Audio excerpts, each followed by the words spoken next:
تاني إمام عاشور اتفق على إن هو يحصل على ما يقرب من 25 مليون جنيه في الموسم.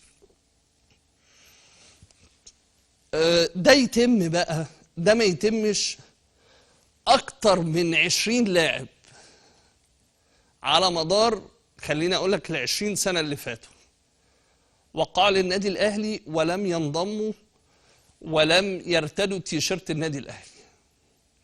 على رأسهم شيكابالا، والناس عارفة إنها واقعة شهيرة جدا.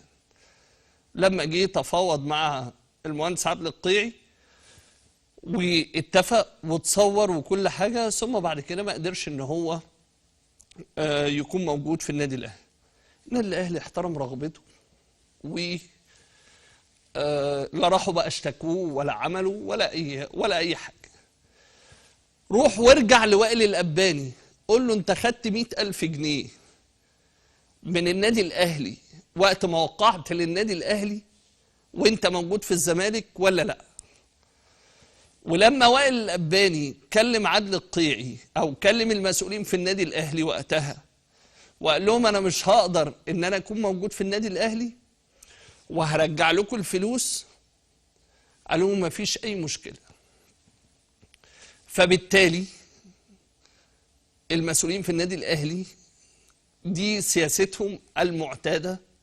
بالمناسبة بشير التبعي لما كان راجع من تركيا كان متفق مع النادي الأهلي ودخل النادي الأهلي وقعد مع المهندس عادل القيعي، وقتها قال لك أنا كنت بعمل فيلم ومش عارف إيه وأنا متفق مع الزمالك كل الكلام ده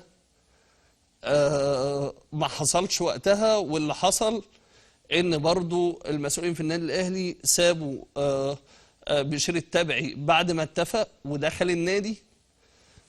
لما جه برضو قال لهم إن أنا رايح نادي الزمالك. ده فيما يخص النادي الأهلي. أذكر فترة من الفترات إن ممدوح عباس رئيس نادي الزمالك الأسبق أعلن عن انضمام النجم أحمد فتحي المحترف بنادي شيفيلد يونايتد الإنجليزي في التوقيت ده، وانضمام أعلن رسميا انضمامه لنادي الزمالك.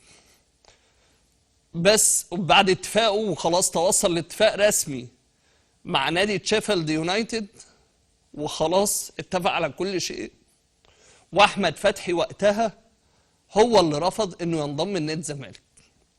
ليه؟ لان ممدوح عباس وقتها ما كانش تفاوض معاه ومحدش خد اذنه، فبالتالي اللاعب اعتبر نفسه ان هو سلعه فرفض ان هو ينضم الى نادي الزمالك بسبب طريقه المفاوضات وليس بسبب ان هو مثلا ما بيحبش الزمالك او جماهير الزمالك او الكلام ده كله.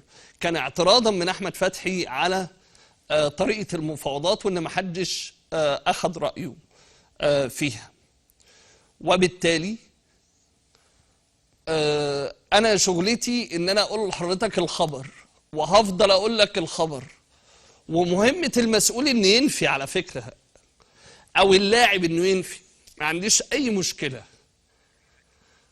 او في نفس الوقت المسؤول ياكد او اللاعب يؤكد، برضه ما ببصش للجزئيه دي ومش هبص لها، لان انا على مدار شغلي الصحفي والاعلامي شفت من ده كتير.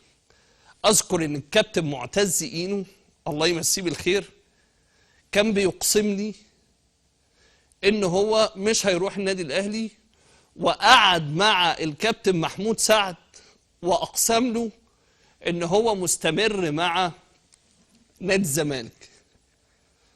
وبالتالي